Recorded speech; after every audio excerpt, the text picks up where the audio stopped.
ya esa propuesta fue presentada al Ejecutivo a través de un escrito a la señora Presidenta de la República, en la cual puntualmente se señalaba una acción de mediano plazo, que es la construcción de una ciudad penitenciaria, ¿no? Un trabajito ya realizado, he hecho un estudio que he hecho también, porque hay que ver cómo están actualmente funcionando los penales a nivel nacional. Muchos son en las capitales, y qué está generando, en vez que sea un centro en el cual nosotros podamos hacer que ese personal que ha hecho daño se recupere, que está generando, que se fortalezca más, sea más avesado.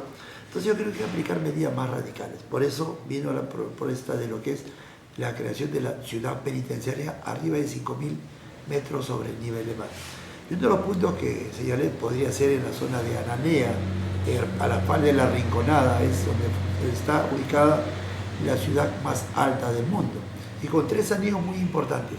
El primer anillo filtro, las Fuerzas Armadas; el segundo anillo, la Policía Nacional; y el tercer anillo, el INPE. Y en lugares del altiplano, pues, donde tenemos las famosas mesetas, donde muchos sectores ni siquiera comunicación. Va a ser de gran ayuda, y sobre todo, pues, el delincuente, aquel que piensa que ahora puede robar, sabiendo que va a ir a dormir a 5.000 metros, la va a pensar. Y lo más importante, el tema de los recursos. Muchos me cuestionaron, ¿y con qué plata? Si muchas veces no hay recursos, o por el otro lado dicen, son las eternas obras que se empiezan y nunca terminan. Primero, estaremos recurriendo a lo que son obras por impuesto. Las obras por impuesto, la señora Presidenta de la República ya se pronunció hace unos meses, señaló que está destinado 3.000 millones de obras por impuesto para seguridad ciudadana. De ahí coger 1.000 millones exclusivamente para una ciudad que albergaría entre 20.000 a 30.000 reclusos, con lo cual nosotros empezaríamos, pues, a limpiar los penales hacinados en las capitales y diferentes sectores del país, y llevarlos a 5.000 metros sobre el nivel del mar. ¿Qué va a generar eso?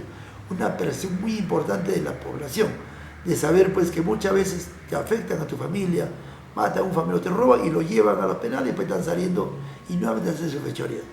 Tenemos que aplicar medidas radicales. Plazo de ejecución: un promedio de 4 meses por un expediente técnico, 1 año para la ejecución, 14, 16 meses, el mes 17, cuando termines tu penal ahí en las zonas andinas, en las partes más altas, de forma directa empiezas a desmantelar Lurigancho, desmantelas Sarita Colón y todos los penales en la capital, y los trasladas arriba. Y esos tremendos espacios terrenos que tenemos, por ejemplo en Lurigancho, muchas hectáreas, podríamos siempre instalar colegios, centro de salud, que es muy importante, o de otro tipo de acciones para la tercera edad, por ejemplo, que se necesita para impulsar el tema del desarrollo en nuestra capital y en nuestro país. 2 medidas sencillas, básicas, como ha hecho que hoy día la delincuencia un poco retroceda unos cuantos pasitos. 2 medidas que lo he venido trabajando hace 1 año y medio, que lo llevé al Congreso, llevé proyectos de ley al Congreso. El Congreso, ¿qué ha hecho? Lo archivó, quizás un poco de desconocimiento. ¿Qué hizo la señora Presidenta de la República? Acogió mis propuestas y mediante decreto supremo se aplicó. ¿Cuáles son las 2 medidas que se aplicaron? Que el día de hoy, por ejemplo, veamos chalequitos color naranja en las calles con número de placa en la espalda. O que ya no veas 2 personas montadas sobre una moto lineal. El día de hoy, ¿cómo lo sentimos? ¿Cómo nos sentíamos ayer cuando veíamos 2 personas en una moto? El 100% de la población tenía miedo, me incluyo. Todos, por más varón que nos creamos, teníamos miedo cuando se nos acercaba una moto con 2 personas. El día de hoy ya no la ves mucho, y cada vez más menos. ¿Qué te genera? Es empezar a retomar la confianza y empezar a caminar, transitar. Ves una persona con su chalequito naranja. Ahora, hasta el mismo delincuente con chaleco ya lo piensa, o sea, ya de una forma, no es que le estemos ganando, pero por lo menos hemos empezado a sumar confianza, que es lo más importante que se había perdido. ¿Qué ha dicho el Ejecutivo al respecto de la propuesta interesante, sobre todo esta ciudad penitenciaria en lo alto? Yo he conversado con el señor Ministro de Justicia, primero conversé con el Premier Arana, están muy decididos, y me dijo que esta semana de repente estoy reunido con ellos para que pongan en agenda la construcción. Puede ser Ananea una posibilidad en Puno, puede ser pues allá por la cordillera, tantas zonas altoandinas que tenemos arriba de 4.500, 5.000 metros sobre el nivel del mar, zonas descampadas que ni siquiera hay población. Esos lugares tenemos que apuntar para empezar a construir. Y lo más importante, decía, por ejemplo, en la parte introductoria, 1.000 millones de inversión. Hoy día mucho vemos el penal de El Salvador, que es un modelo de un penal y una muy buena construcción. Primero ya tenemos el prototipo, cómo construir, qué nivel de infraestructura hacer, cuáles son los acabados que hay que hacer, no lo pueden alcanzar, un pequeño plano de diseño y lógicamente a diferencia en altura hay que hacerlo bajo el formato que tiene. No hay mucho por descubrir, ya fue descubierto un penal que sí está dando la garantía. Y lo más importante, decía en temas económicos, invierto 1.000 millones acá, en Lima, en el Perú, para hacer un penal, con unos 20.000, 30.000 reclusos. Construye 5.000 metros sobre el nivel del mar. Al segundo año, ponte, del segundo año ya que 2 años de ejecución, extrémalo, empezando el tercer año, tú tienes espacios para albergar presos hasta de otros países. Y nos ponemos en competencia con El Salvador. Si allá te cobran $20.000 el hospedaje de un delincuente, acá le bajamos un 20%, entonces el que quiere traer reclusos, gente que ha dañado a su país, y llevarlo o a El Salvador o al Perú, tenlo porque seguro que van a preferir tenerlos al Perú. Y generamos ingresos, y unos 4 o 5 años recuperamos la inversión. Costo-beneficio. Si hablamos sobre el tema de logística, por ejemplo, de cómo ellos podrían mantenerse durante su carcelería, es una inversión también bastante fuerte en lo que el Estado peruano gasta día a día. También usted mencionaba que tendría que llevarse a policías, al ejército y al personal del INPE. Eso también demanda un costo, y es más, se sabe que en el Perú hay una carencia de efectivos policiales, ¿no? Se requiere más. Entonces, ¿cómo lidiar con esos dos inconvenientes que...? El alimento al rancho de los delincuentes está presupuestado, son 8 o 10 soles diarios que se gasta por cada uno. La policía está presupuestada, o sea, nosotros vemos ya personal trabajando totalmente. Si yo inauguramos el penal en la zona más alta del país, primeramente se entiende que estoy desmantelando otros penales para ese mismo personal, trasladarlos arriba, el costo ya está hecho. O sea, ya está en el presupuesto público nacional, está orientado a tener un gasto para lo que es tanto los reclusos como también lo que es la seguridad. Ahora, mi compañero comentaba que hubo como un desliz con algunos colegas periodistas de la ciudad de Puno, considerando su propuesta. ¿Ya se ha podido conversar o se ha llegado a un diálogo con las demás autoridades también de la región Puno para que haya un consenso, sobre todo cuando se quiere hacer una obra de gran magnitud como esta? Miren, es natural, y se ha dado en Chayapalca, que está en Tacna, donde se ha implementado un penal para 200, 300 reclusos. Hay incomodidad de la población, está cerca de las poblaciones. Por eso yo apunto a los sectores altoandinos donde está alejado de toda población. Ahora, lo que el señor periodista decía cuando estuve en Juliaca la semana que pasó y hoy día una en vivo, yo lo escucho con respeto, ¿no? Él tiene su posición, su punto de vista, pero hoy día el problema es nacional. Yo estoy en Juliaca y en Juliaca, por ejemplo, a 7 y 8 de la noche ya es prohibido estar en la calle porque la delincuencia ha crecido mucho. En Juliaca, donde pensábamos pues que donde agarras, sacas el látigo y lo agarras, no. Ha crecido la delincuencia. Hemos escuchado cómo las bandas organizadas, tanto nacionales como el extranjero, están enraizadas en Arequipa. O sea, ya no es solo Lima, empezó a salir por todos lados. O sea, ya como les decía, por ejemplo, ellos tienen un penal ahí en la zona de Juliaca, la entrada de Juliaca, 3.800 metros. Y decía el mío periodista, si usted pone un penal a 5.000 metros sobre el nivel del mar, la familia va a llegar a Juliaca a hospedarse y va a estar yendo y bajando. Perfecto.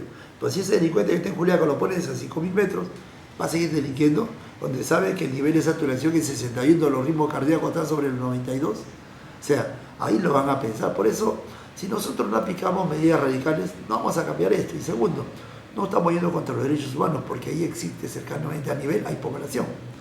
Yo creo que ahí. Y segundo, cuando decían otro factor, decían, por ejemplo, vamos a ver la posibilidad de trasladar reos del Perú a El Salvador. Primero tendríamos que romper el pacto de Costa Rica, pues, porque estás llevando un peruano al Calvario, a otro peruano, al extranjero. Primero rompe el pacto de Costa Rica. No lo vamos a hacer, pues, no lo hemos hecho en 20, 30 años, vamos a hacer ahora, ¿no? Yo creo que hay que ser un poquito más sensato para llevar propuestas que en sí sería buena, pero no es viable, porque hay cosas, hay pasos que hay que hacer, porque así tú sacas a un nacional, alquilas un hospedaje en El Salvador, y en El Salvador, ahí no hay los derechos humanos, ahí no funcionan los derechos humanos. Pero acá también hay un gran problema, es la burocratización del Estado. Vemos, por ejemplo, hay un penal en Ica que no se termina cuántos años, imagínese usted, ¿no? Va para construir. Cuando hablamos obras por impuesto, ya evitan muchos temas burocráticos, más directos. Consigues la empresa privada, tienes el impuesto y de frente va lo ejecutas. Esos son dos actores directos. Por eso es igual iniciar con obras por impuestos, como esos famosos gobierno, pero con obras por impuestos no necesitamos gobierno, nosotros tenemos la capacidad de hacerlo. Por eso es importante analizar todas las herramientas técnicas, legales y logísticas que tenemos para ponerlo sobre la mesa. Estamos hablando de una ciudad, no un penal, en la cual haya talleres para que puedan desarrollarse y generar sus propios ingresos, para mantener a su familia y sostenerse.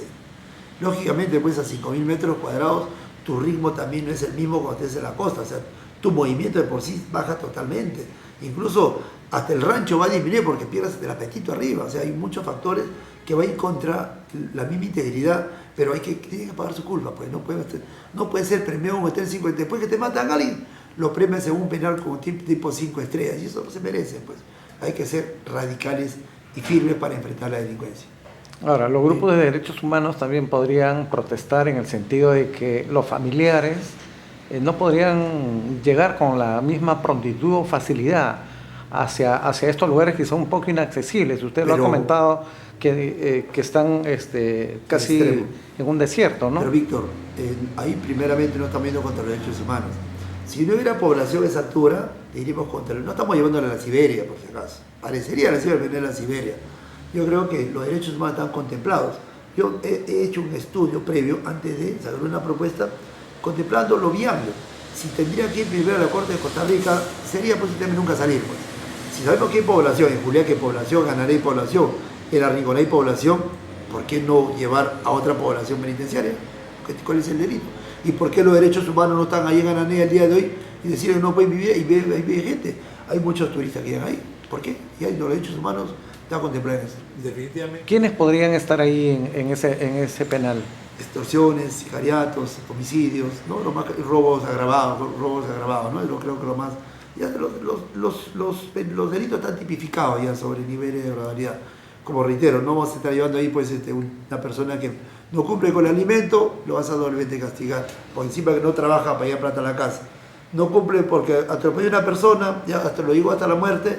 Yo sé que estaba en alcohol y lógicamente no vas a castigar de esa forma, ¿no? Hay que seleccionar, y lógicamente los penales en la capital pueden servir ese tipo de agravantes en lo que es acciones por las cuales tapan su culpa. Las propuestas que llevo son 6 propuestas de plazo inmediato y 1 de mediano plazo. Ya lo de plazo inmediato ya se ha puesto en práctica, los chalecos con código, los chalecos para los motos lineales, los colores naranja, las motos lineales no circulan 2 personas. Estamos a puerta que también las motos taxis, los chalecos con código QR para los motores, también estamos a puertas de que salga el decreto supremo. Sería un tercer triunfo logrado desde esta humilde posición como alcalde. Y si la ciudad penitenciaria, y de igual manera hay otras propuestas que están siendo evaluadas por el Ejecutivo, que igual se los he hecho llegar también acá. Por otro lado, desde RIMA, a todos aquellos pues que siempre hemos pasado por el RIMA, vivimos en el RIMA, Lima Metropolitana se inicia en el RIMA. Estamos convencidos que el RIMA va a salir adelante y va a empezar a hacer esa historia que siempre ha sido para el mundo. 40% del patrimonio del RIMA para el Lima. Y siempre he soñado, y vamos a poner en práctica, que el turista cuando viene al Perú tiene 2 puntos estratégicos que visitar, Cusco y el RIMA. Pero lamentablemente no vienen al RIMA, por lo que vemos la precariedad. Pero a través de estos recursos que estamos consiguiendo, van a ver que acá unos 2 años el turista va a estar por el RIMA y en cantidades. Porque solamente el teleférico, de acuerdo a la información proporcionada por inversión, iba a tener 1.100 visitantes por hora, que lo va a tener. Estamos hablando de más de 10.000 visitantes por día, que va a generar inversión, gastronomía, turismo y todo lo que podemos dar para el mundo. Por eso decía, el turista cuando venga al Perú, después del Cusco o antes del Cusco, tiene que pasar por arriba. Para todos ustedes, muy buenas tardes y las gracias.